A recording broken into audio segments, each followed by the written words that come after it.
in-camera transitions are f***ing awesome.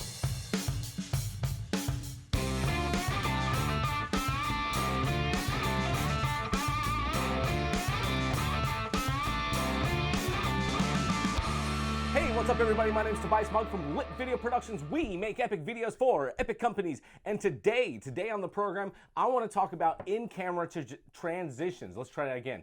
I want to talk about in-camera transitions.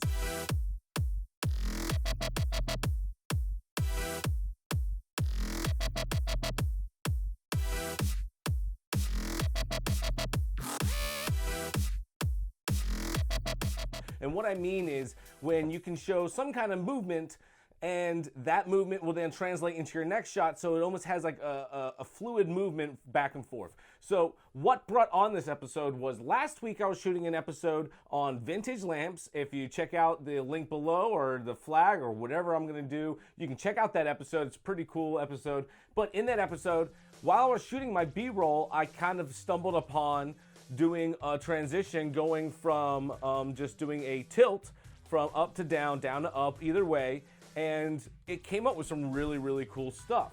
So I edited it together, and I like the way I threw some transition effects on top of the actual one, but you know, it wasn't perfect. It definitely could have used some improvement, which is why I was like, you know what, that would make a cool video to go ahead and try this out again and just improve my skills and share it with everybody else. So why not? Cool. So let's go ahead.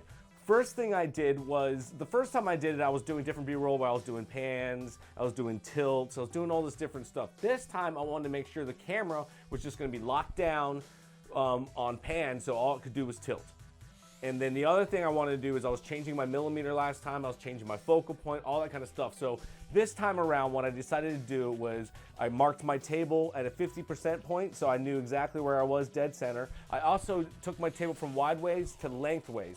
The reason I did that is as I was doing some of those, it was cool, it would go below, but then I would see stuff below the table, or some would be inconsistent. Some would have a white drop, some would drop down past the table because I was moving in and out. So this time I wanted it to go from black to white.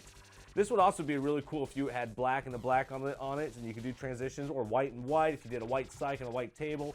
You know, there's so many different styles you can do with this. For today's test, for today's trial of this, whatever you want to call it, what I did was just flip my white table sideways. I went from a black to a white. So let's go ahead and check out the setup. This is kind of a standard product style setup. So I just have an overhead light. In this case, it was a BarFly 200, and I had some diffusion in it. I had both lights burning. They were daylight lamps.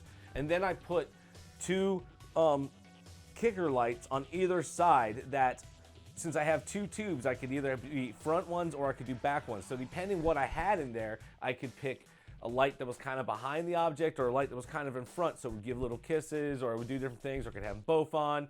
And the other thing I did was I would change out the louves I was using. So I could go from a 90 degree down to a 60 degree.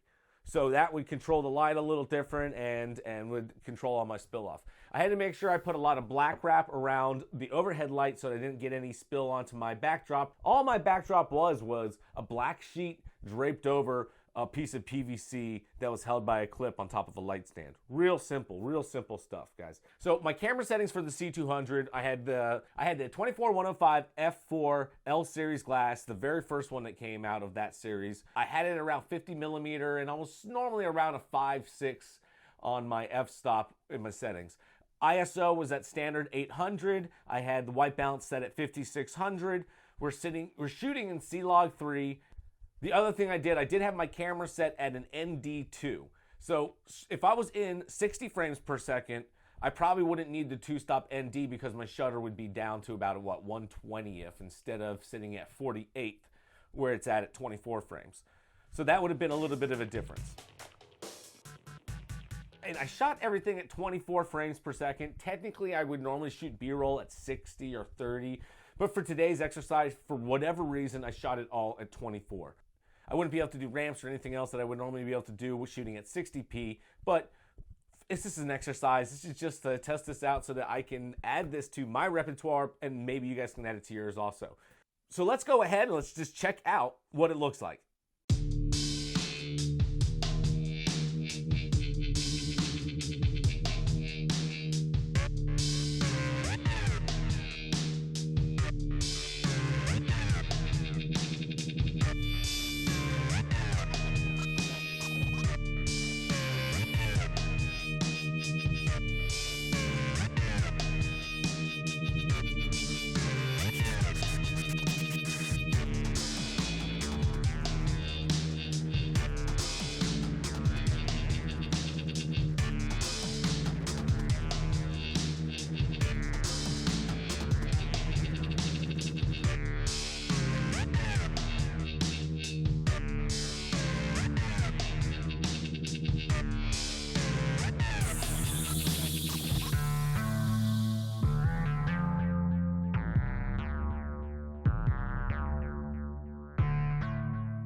So I'd like to know if you guys are gonna go ahead and try a transition like this. You could also go a pan left to right. You could do a diagonal one. I just wanted to make sure everything was locked down. I did a very similar thing. So I went through a bunch of different products. I made sure they were always within a certain height, and it just worked out very, very well. So my focal point was always locked in. It was always the same spot, and I think this looks really, really cool. So I'd like to see if you guys, so do you guys do any kind of like in-camera tricks? Is there something that you wanted to try out that now you've got some time on your hands, you're gonna go ahead and try out?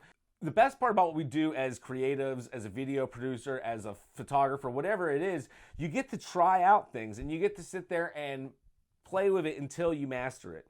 So don't worry about doing it and it not looking exactly perfect, because after you do it 10 times, it's gonna look even better. After you do that 100 times, it's gonna be really, really good. Once you do it 1,000 times, chances are you'll have it locked down as a really, really cool in-camera trick, or whatever it is in your bag of cool stuff that you're able to do as a professional, or just as someone that likes to do this as for fun. At any rate, so I'd like to hear in the comment section below, do you do any kind of transitions like this? Are you thinking about doing it? Like, what is the next step for you? So go ahead, give us a like, comment below, subscribe for the channel for more content just like this. My name's Tobias Mugg from Lit Video Productions. We make epic videos for epic companies. Peace.